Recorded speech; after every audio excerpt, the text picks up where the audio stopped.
அண்மை செய்தியை பார்த்து வருகிறோம். மக்களவைத் தேர்தலில் பதிவாகும் வாக்குப்பதிவு விவரங்களை உடனே வெளியிட இந்தியா கூட்டணி வலியுறுத்தியது. இந்தியா கூட்டணி கட்சிகளின் சார்பில் டெல்லியில் உள்ள இந்திய தேர்தல் ஆணைய அலுவலகத்தில் இது தொடர்பாக மனு அளிக்கப்பட்டிருக்கிறது. விவரங்களுடன் செய்தியாளர் சுசித்ரா இணைந்திருக்கிறார்.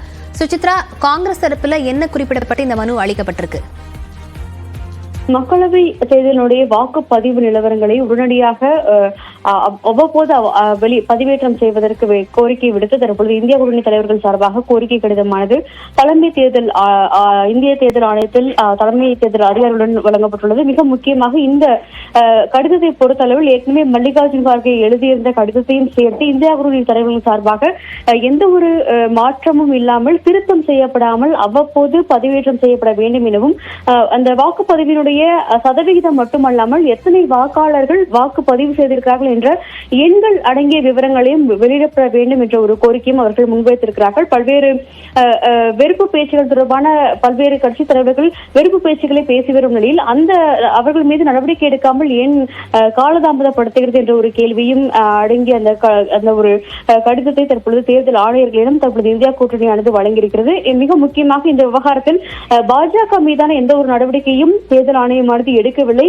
ஆனால் எதிர்க்கட்சி தலைவர்கள் மீது அதிகமான நடவடிக்கைகளை தேர்தல் ஆணையம் மேற்கொண்டு வருகிறது. அதற்கு காரணம் என்ன என்ற ஒரு கேள்வி எழுப்பியும் அதற்கான அந்த ஆவணங்கள் மற்றும் புகைப்படங்கள் அடங்கிய அந்த ஆவணங்களையும் இந்த கடிதத்தில் இணைத்து அவர்கள் வழங்கியுள்ளது மிக முக்கியமாக பார்க்கப்படுகிறது. இன்று ஏற்கனவே பிற்பகல் தேர்தல் ஆணையத்தின் சார்பாக காங்கிரஸ் தலைவர் மல்லிகார்ஜுன் கார்கேவிற்கு ஒரு கடிதமானது அனுப்பப்பட்டிருந்தது.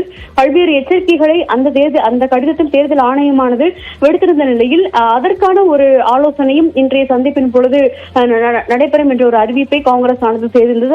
அதன் மீதான ஒரு ஆலோசனையும் இன்று அவர்கள் தேர்தல் ஆணையர்களுடன் நடைபெற்று வரும் இந்த கூட்டத்தில் விவாதிப்பார்கள் எனவும் கூறப்படுகிறது. பல்வேறு மாநிலங்கள் தேர்தலானது நடைபெற்று முடிந்தாலும் மீதமுள்ள அந்த 2 கட்டங்கள் 3 கட்டங்களை பொறுத்த அளவில் அதற்கான அந்த வெறுப்பு பேச்சுகளை எவ்வாறு குறைப்பது, அதன் மீதான நடவடிக்கைகள் என்ன என்பது தொடர்பான ஒரு கேள்விகளையும் அவர்கள் இன்றைய ஆலோசனையின் பொழுது முன்வைக்க உள்ளது மிக முக்கியமாக பார்க்கப்படுகிறது. திமுகவை பொறுத்த அளவில் எம்பி TR பாலு இன்று தற்பொழுது இந்த கூட்டத்தில் பங்கேற்றுள்ளார். அது மட்டுமல்லாமல் காங்கிரசின் சார்பாக மூத்த தலைவர்களான அபிஷேக் மனு சிங்வி, சல்மான் குர்ஷித் ஆகியோரும் இந்த ஒரு சந்திப்பில் ஈடுபட்டுள்ளது மிக முக்கியமாக பார்க்கப்படுகிறது. விவரங்களுக்கு நன்றி சுசித்ரா.